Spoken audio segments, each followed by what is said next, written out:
Everybody, I am Golu Gautam. Welcome to GM English academy. आज की video में हम क्लास 9th की पोयम विंड का स्टडी करने जा रहे हैं। इस पोयम की बात करें तो इस पोयम के लिए सुब्रमण्य भारती ने लिखा है। इस पोयम की अगर हम समरी की बात करें तो पर्टिकुलरली इस पोयम में जो कवयित्री हैं वो हमारे लिए हमारी लाइफ से जिस प्रकार से हम प्रॉब्लम्स को फेस करते हैं तो उससे एक हमें लेसन लेना चाहिए, एक पार्ट सीख लेना चाहिए हमारे जीवन में। जैसे कई प्रकार की समस्याएं आती हैं तो हमें उन समस्याओं से किस प्रकार से हैंडल करना चाहिए, उन्हें किस प्रकार से हम समस्याओं से निपटना चाहिए, उस प्रकार की बातों के लिए इस पोयम के माध्यम से कवयित्री बताती हैं। जैसे हमारे जीवन में कई प्रकार की समस्याएं आती हैं तो हमें कैसे हैंडल करना है। और इस पोयम में बात करें तो यहाँ पर एक प्रकार से कवयित्री ने हवा के लिए उसका माध्यम बनाया है और वो किस प्रकार से आके हमारे जीवन में चीज़ों के लिए क्या करती है, नष्ट कर देती है। तो इस माध्यम से कवि जो कवयित्री हैं वो समस्याओं के लिए हमारे जीवन से जोड़कर और एक्सप्लेन करना चाहती हैं। और हमारे जीवन में जैसे समस्याएं आती हैं तो उसी प्रकार से इसी पोयम के माध्यम से कवयित्री ने बताया है कि उन समस्याओं के लिए हम किस प्रकार से हैंडल करें। जैसे समस्या आई है तो हमारे लिए उसका समाधान निकालना चाहिए, ना कि उस समस्या के बारे में सोचकर ओनली बैठे रहना चाहिए। और हमें उन चीज़ों पर काम करना चाहिए जो हमारी वीकनेस है, यानी हमारी कमजोरियां हैं। तो इस पोयम के माध्यम से कवयित्री इस प्रकार की सारी बातें हमारे लिए बताती हैं। और इसके बाद में अगर हमने अपनी कमज़ोरियों पर काम करना शुरू कर दिया तो जो भी समस्याएं हैं वो हमारे साथ रहकर हम उन्हें के साथ में बरखाट करके उन्हें सॉल्व कर देते हैं। और इसके बाद में हमारी जो लाइफ होती है वो बेटर तरीके से हम उसे लिव कर सकते हैं। तो ये इस पोयम की क्या है, समरी है। चलिए इस पोयम के लिए हम देखते हैं। जैसे कि इस पोयम में ओनली 2 स्टैंजा है। फर्स्ट स्टैंजा देखते हैं। Wind comes softly, don't break the shutters of the windows, don't scatter the papers, don't throw down the books on the shelf। यहाँ पर देखिए कवयित्री कहती हैं कि विंड यानी हवा, कम स्विफ्टली यानी धीरे से आओ। यहाँ पर कवयित्री कहती है हवा से कि कम स्विफ्टली यानी कि धीरे से आओ, यानी वो हवा से कहती हैं कि धीरे से आओ। Don't break the shutters of the window, कभी कहती है डोंट मीन्स मत, ब्रेक मीन्स तोड़ो, shutters of the window means खिड़कियों के, यानी जो खिड़कियों के शटर हैं उन्हें मत तोड़ो। डोंट स्कैटर द पेपर्स, और कवयित्री कहती हैं कि हवा जो है उससे कहती हैं कि डोंट मीन्स मत, स्कैटर मीन्स बिखेरो, द पेपर्स मीन्स पेपरों को, जो पेपर हैं उन पेपरों को मत बिखोरो, मत बिखेरिए। हवा से ऐसे कहती हैं, वो कहती हवा तुम धीरे से आओ। Don't throw down the books on the shelf, don't means नहीं, थ्रो मीन्स फेंको, डाउन मीन्स नीचे, द बुक्स मीन्स किताबों को, ऑन द सेल्फ मतलब अलमारी से, यानी अलमारी में जो बुक रखी हुई हैं उनसे उन्हें नीचे मत फेंको। इस प्रकार से कवयित्री बात करती हैं। देखिए फिर देखते इसमें कहती कवयित्री कि विंड कम सॉफ्टली, यानी हवा तुम धीरे से आओ। Don't break the shutter of the windows, और जो खिड़कियों के शटर लगे हुए हैं उन्हें मत तोड़ो। डोंट स्कैटर द पेपर्स, और पेपरों को मत बिखेरो। Don't throw down the books on the shelf, और जो अलमारी में जो भी बुक रखी हुई हैं उन्हें नीचे मत फेंको। आगे देखते हैं, आगे है there look what you did, you threw them all down, you are the page you tore. There, look what you did. You throw them all down. You tore the pages of the books.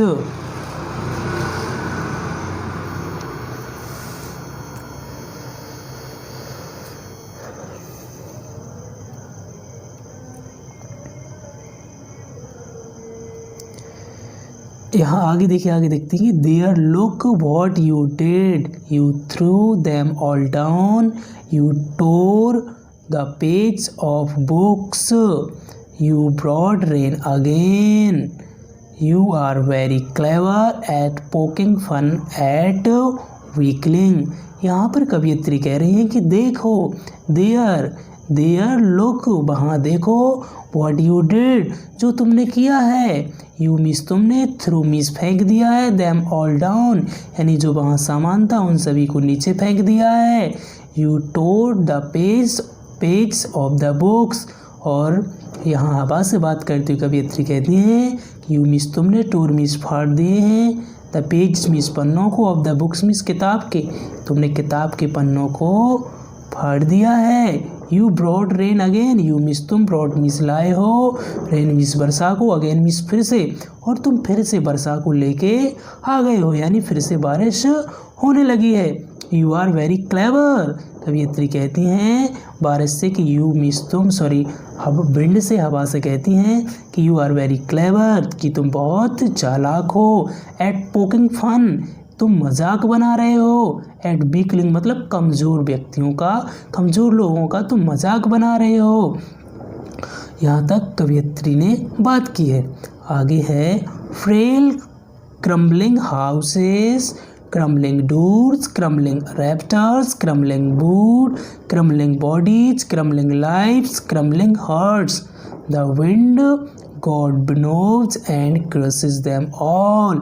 यहाँ पर कवियत्री कहती है frail means जो कमज़ोर हैं तो उन्हें क्रम्बलिंग मतलब तुम बिखेर देते हो, कमज़ोर हैं तो बिखेर देते हो, हाउस मीन्स घरों को, क्रम्बलिंग डोर्स यानी दरवाज़ों को बिखेर देते हो, क्रम्बलिंग रैप्टर्स जो बीम लगे हुए हैं, जो बिल्डिंग हैं उनके बीम लगे हुए हैं उन्हें तुम तोड़ देते हो, बिखेर देते हो, क्रम्बलिंग बोर्ड यानी कि जो लकड़ी वगैरह रखी हुई हैं उन्हें भी तुम क्रम्बलिंग कर देते हो, बिखेर देते हो, क्रम्बलिंग बॉडीज, और जो बॉडीज़ है इंसानों हैं, मनुष्य है, उनके लिए जो कमज़ोर लोग हैं उन्हें भी तुम बिखेर देते हो, यहाँ वहाँ कर देते हो, क्रम्बलिंग लाइफ्स, और तुम पूरे के पूरा जो जीवन है, मनुष्यों का जीवन है, जानवरों का जीवन है, सभी के सभी को आप क्रम्बलिंग कर देते हो, बिखेर देते हो, क्रम्बलिंग हार्ट्स, और लोगों के जो हृदय है, मन है, उनको भी तुम बिखेर देते हो। इस प्रकार से कवियत्री बात करती हो, कहती हैं the wind god winnows, the wind means हवा,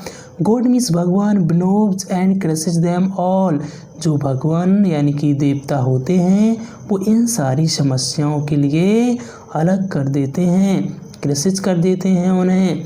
चलिए सेकंड स्टैंजा देखते हैं। सेकंड स्टैंजा है he would not do what you tell him, so come let's build strong homes, let's joint the doors firmly, practice to form the body, make the heart steadfast, do this and the wind will be friends with us, the wind blows out weak fires, he makes strong fires roar and flourish, his friendship is good, we praise him every day। देखिए यहाँ पर इसका हम sense देखें तो इन लाइनों में जो हवा के बारे में बात हो रही है तो कवियत्री कहती है कि ही मीन्स वाई यानी कि वायु, वुड नॉट डू यानी नहीं करेगी, व्हाट यू टेल हिम तुम उसे जो बतलाओगे, यानी जो हवा है, यानी एक प्रकार से हमारी लाइफ में जिस प्रकार से प्रॉब्लम्स आती हैं तो हम ऐसा नहीं है कि हम जिस प्रकार से चाहें उस प्रकार से प्रॉब्लम्स से डील करें, हमें भी आवश्यकता के अनुसार चीज़ों से निपटना चाहिए, प्रॉब्लम्स को फेस करना चाहिए। उसी प्रकार से कवियत्री कहती हैं कि जिस प्रकार से हम हवा से कहेंगे वो वैसा ही नहीं करेगी, इसलिए सो कम आओ लेट्स बिल्ड स्ट्रॉन्ग होम्स, कि हम क्या करें, लेट्स अस आओ, बिल्ड मीन्स बनाए, स्ट्रॉन्ग होम्स यानी कि पक्के अच्छे होम्स बनाए, घर बनाए, अच्छे घर बनाए। और वो कहते हैं let's joint the doors firmly, क्योंकि हवा क्या कर देती है, हमारे घरों को गिरा देती है, इसलिए कवियत्री कहती हैं कि हम अच्छे घर बनाएं, let's joint the doors firmly. और हवा क्या करती है, दरवाज़ों को गिरा देती है, इसलिए लेट्स मीन्स आओ, जॉइंट मीन्स जोड़ दें, डोर्स मीन्स दरवाज़ों को, फर्मली मतलब बहुत पक्के रूप से, यानी दरवाज़ों को बहुत पक्के रूप से बना दें, तो फिर तो वो क्या नहीं कर पाएगी, हमारे दरवाज़ों को तोड़ नहीं पाएगी। इसलिए कवियत्री कहती हैं आओ इन प्रॉब्लम्स से फेस करने के लिए, इन्हें निपटने के लिए हम क्या करें, अपने घरों को नए अच्छे तरीके से बनाएं, दरवाज़ों को अच्छे तरीके से जॉइंट कराएं, practice to form the body, और प्रैक्टिस मीन्स अभ्यास करें, टू फॉर्म मीन्स पक्का बनाने का, द बॉडी मीन्स शरीरों को। यानी कि जो हम इंसान हैं तो हमें जिस प्रकार से कोई समस्या आती है तो हमें बिल्कुल दृढ़ रहना चाहिए, हमें फॉर्म यानी हमारी बॉडी को भी पक्का बनाए रहना चाहिए। और आगे कहते हैं कि make the heart stead fast, make means बना लें, द हार्ट मीन्स अपने मन को, स्टीड फास्ट मतलब दृढ़ संकल्प, यानी अपने मन में हम दृढ़ संकल्प कर लें एक प्रकार से कि हमें इन सभी प्रॉब्लम्स का फेस करना है और इनका सॉल्यूशन निकालना है। यानी कि इस पोएम में यहाँ पर बात ये हो रही है कि जैसे हमारे लाइफ में प्रॉब्लम आई तो हमें उनके लिए जो भी वीकनेस हैं उनको दूर करके हमें उससे डरना नहीं चाहिए बल्कि उसका हल निकालना चाहिए। तो कवियत्री कहती हैं कि आओ हम अच्छे घर बनाएं, दरवाज़ों को अच्छे से बना दें और हम अपनी बॉडी को सही से बना लें, अभ्यास करें और अपने मन में दृढ़ संकल्प ले लें। आगे वो कहती हैं डू दिस, यह सब करो, एंड मीन्स और the wind will be friends with us, the wind means हवा, विल बी मीन्स हो जाएगी, friend means Mitra, with us means हमारे साथ। अगर हम ऐसा करेंगे तो वायु जो है हवा है वो हमारी मित्र हो जाएगी, मित्र बन जाएगी। The wind blows out weak fires, कवियत्री कहती है कि जो विंड है वो ब्लोज आउट वीक फायर्स, यानी कि वो बहुत ही क्या करती है, जो कमज़ोर फायर होती है वो वीक होती है, वो चलती है यानी कि वो जलती है। He makes strong fires roar and flourish, और जो फायर होती है या आग होती है तो वो क्या होती है, बहुत दहाड़ लगाती है, बहुत फ्लोरेस होती है, वो स्ट्रॉन्ग सी दिखती है। तो हिज फ्रेंडशिप इज गुड, कवियत्री कहती है कि हिज फ्रेंडशिप मीन्स उसकी मित्रता, किसकी, वायु की, इज मीन्स है गुड मीन्स अच्छी, यानी कि जो वायु की मित्रता है वो अच्छी है। We praise him every day, और अगर वो मित्र बन गई हमारी तो वी मीन्स हम प्रेज मीन्स प्रशंसा करेंगे, हिम मीन्स उसकी, एवरी डे मीन्स प्रत्येक दिन। कवियत्री कहती है तो हम उसकी प्रत्येक दिन क्या करेंगे, प्रशंसा करेंगे। इस प्रकार से कवियत्री यहाँ पर बात करती हैं। तो इस पोएम में हमने टोटली ये देखा कि किस प्रकार से हमारी लाइफ में प्रॉब्लम आती है, किस प्रकार से हम प्रॉब्लम्स को फेस करना चाहिए, इन सारी बातों के बारे में इस पोएम में बहुत ही अच्छे पूर्वक बताया गया है। और जैसा कि हमने लास्ट लाइनों में भी हल पढ़ा है कि ही do this and the wind will be friend with us, कि अगर हम ऐसा करेंगे, उन प्रॉब्लम्स को सॉल्व करने के बारे में सोचेंगे तो वह जो विंड्स हैं या प्रॉब्लम्स हैं वो सॉल्व हो जाएंगी, और जो विंड है, हवा है, वो हमारी मित्र बन जाएगी। The wind blows out weak fire, और जो हवा होती है, पवन होती है, वो दुर्बल अग्नि को बुझा देती है। यानी जो हवा होती है वो जो भी हवा होती है वो दुर्बल अग्नि को बुझा देती है। He makes strong fires roar and flourish, he means वह तीव्र अग्नि को, वह गर्जनावान को प्रचंड बना देती है। यानी कि जो फ्लोरेस होती है एक प्रकार से, यानी कि हमारे लिए जो लाइफ में जैसे कोई बड़ी बड़ी प्रॉब्लम्स आती हैं, बिग प्रॉब्लम्स आती हैं, तो उनके लिए हल करने के लिए हमारे लिए क्या करना पड़ता है, थोड़ा ज़्यादा वर्क हार्ड करना पड़ता है। तो कभी कहती हैं कि अगर हम ऐसा करेंगे तो हिज फ्रेंडशिप इज गुड, उसकी मित्रता अच्छी है। We praise him every day, हम उसकी प्रत्येक दिन क्या करेंगे, प्रशंसा करेंगे। देखिए इस प्रकार से पोएम आपकी ख़त्म है। आई होप आपके लिए पोएम समझ में आई होगी। अगर पोएम समझ में आई है तो प्लीज़ अगर चैनल पर नए हैं तो चैनल को सब्सक्राइब करें, लाइक करना ना भूलें, और कैसा लगा आपके लिए ये पोएम, कैसा समझ में आया कमेंट में ज़रूर बताएं। मिलते हैं नेक्स्ट वीडियो में, बाय।